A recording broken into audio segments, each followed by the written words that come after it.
بسم الله الحمد لله والصلاة والسلام على رسول الله وبعد مونږ د مبادئ علم الاصول درسونه ویله. په هغې کې پروني درس کې مونږ ویلي ول چې لفظ په اعتبار د ظهور د معنا سره پر څلور قسمه و. هغه کې یو هغه مفسر او محکم او دا رقم ظاهر او نص و. موږ تا د اول کې دا ویلي دا ضابطه په یاد ولره چې اول موږ ویل چې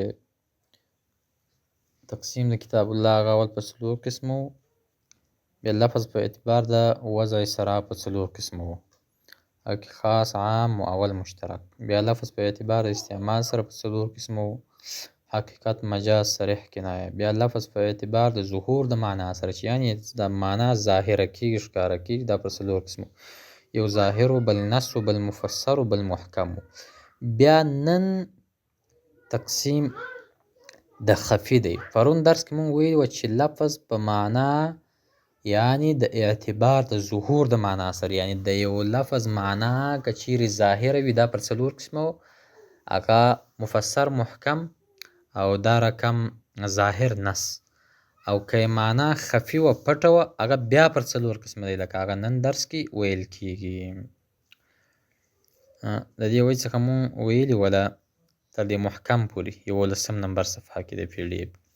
نو ولهذه الاربعة اربعة اخرى تقابلها، د 11 نمبر اخري صفحه کې وایي د دې دپاره څلور نور دي چې مقابله د دې کوي. یعنی د خفي په باره کې د خفي مقابل موږ ظاهر دی، ځکه ظاهر ښکاره وي، خفي پټ وي.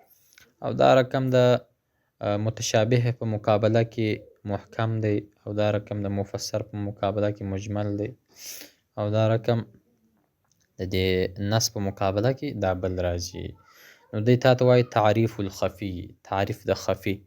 الخفي خفي چې دی ما خفي مراده هغه دی چې پټ سي مقصد د هغه بعارض د یو عارض د وجې غیر صیغتي بغیر د صیغې نه، یعنی د صیغې نه علاوه د ده عارض پټ شوی وي، هغه عارض یې معلوم نه وي، کوم مقصد چې دی هغه ظاهر نه وي.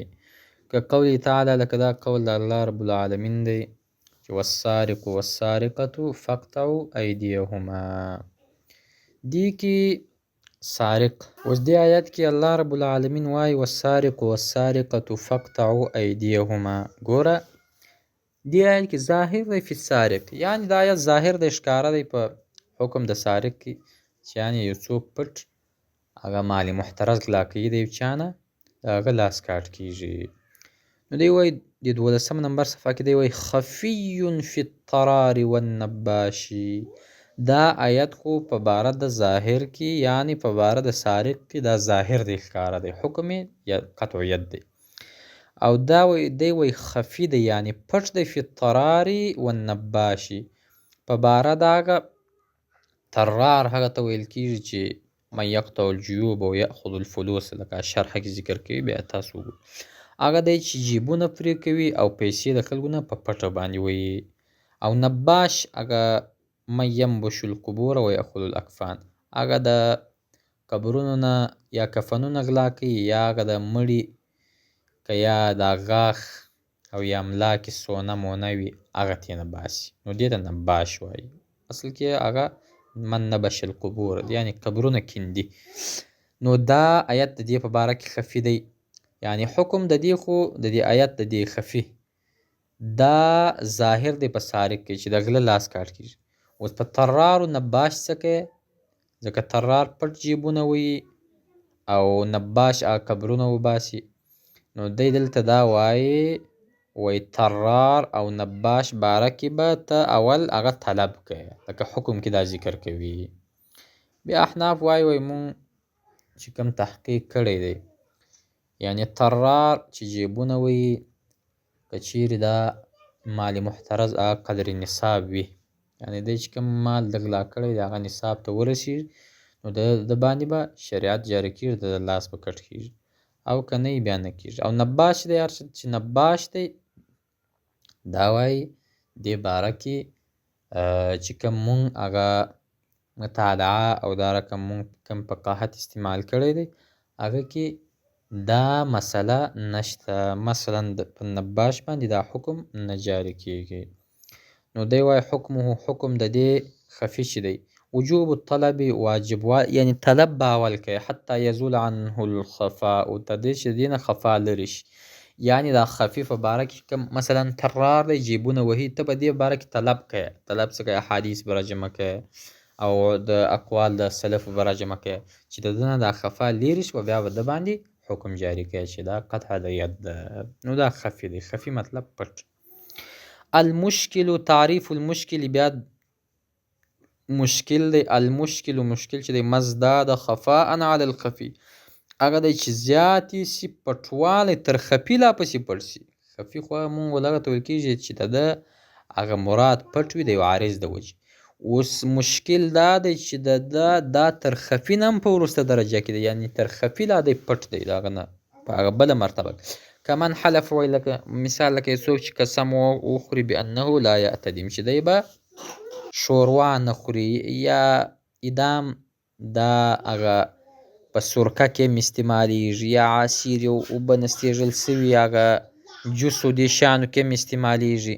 نو دې څخه مراد یعنی دلته د ده څخه مراد وایي که یو چا قسم واخیسته چې زه به شوروا نه خورم نو شوروا خو دی وایي عامه د عامې اوبه دا یا خوږې اوبه یا تروې اوبه دې ټول ته هغه شامل دی. نو دا اوس مشکل سو تر خفیم په اخوا سو. نو حکم د دې دا دی لا ینال المراد منه الا بالطلب وایي ته تر هغه ټیمه مقصد ته نه رسېږي مګر په طلب سره. په دې کې به ته طلب کوې په دې مشکل کې چې اوس دا ادامه آیا هګۍ و د غوښې و دو ته شامله ده که نه ده. ثم التأمل فی معناه بیا به د هغه وروسته د په معنا کې تأمل او تدبر فکر کوي د هغه نه وروسته بیا عمل پکوي. یعنی په مخکني خفي کې د خفي حکم دا و چې وجوب طلب صرف طلب به کوي بیا به عملي کوي. په دې مشکل کې اول به ته طلب کوي بیا به د هغه په معنا کې تدبر تفکر کوي یعنی د اقوال د علماو د سلف راجمع کوي د هغه نه وروسته بیا عمل پکوي. لکه دا ډېر اسانه مثالونه اسانه وضاحتونه دي. دریم تعریف المجمل تعریف د مجمل چې المجمل مجمل مزداد خفاء علی المشکل چې زیاته سي د پټوالی د پر مشکل باندې یعنی دا یو د بله په درجه کې کښته دي. یعنی مجمل بیا ته ویل کېږي تر مشکل نم په اخوا وي. ولی لانه یحتمل وجوها ځکه احتمال د ده په ډیرو وجهو سته یعنی د دې احتمال سته چې دا یوه وجه د دې احتمال سته چې دا بله وجه وایي فصار بحال وایي دا وګرځېد یو داسې حال ته لا یعلم المراد چې نه پوهیږي په مقصد د به په ده سره الا ببیان مګر په بیان سره من قبل المتکلم چې د متکلم د طرفه خبره نه وي سوې.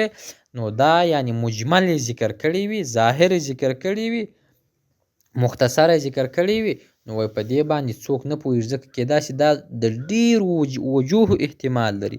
تا به یوه وجه اخیستي مقصد و مراد به یې بله وجه وي. وایي که قولی تعالی لکه دا قول وحرم الربا الله بیه حرامه کړې ده. ګوره سود یعنی دا ربا خو رب دا زیادت ته ویل کېږي. ګوره نو آیا و دې کې دا مجمل ذکر ده و زیادت عام زیادت حرام دی. اوس مثلا یو څوک یو بیع کوي بیع کې خامخا زیادت راولي دا قلم دی تا په 10 روپۍ اخیستې په 12 روپۍ ورکوي نو دا خو هم زیادت سو. آیا دا زیادت هم حرام دی؟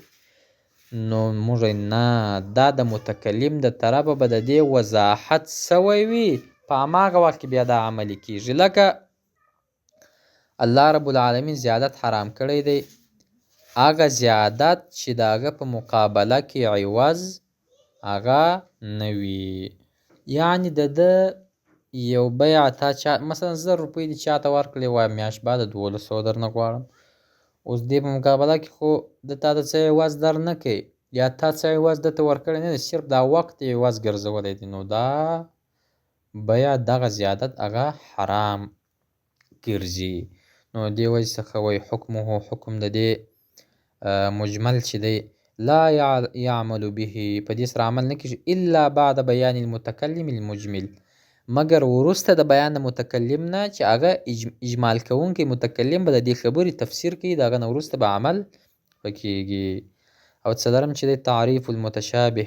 متشابه څه ته ویل کیږي؟ وایي المتشابه متشابه چې دی مزداد خفاء هغه ده چې زیاتې سي خفا، یعنی خفا یې زیاته سي علی المجمل پر مجمل باندې، یعنی دا د دې مجمل نه هم په اخوا کې دی چې د دې به خفا بیخي زیاتې بحیث په داسې طریقه سره لا یعلم المراد منه یا لا یعلم المراد نه پوهېږي نه اخیستل کېږي مقصد د ده نه اصلا په اصل کې، یعنی د دې نه څه مقصد څوک اخیستلی نشي.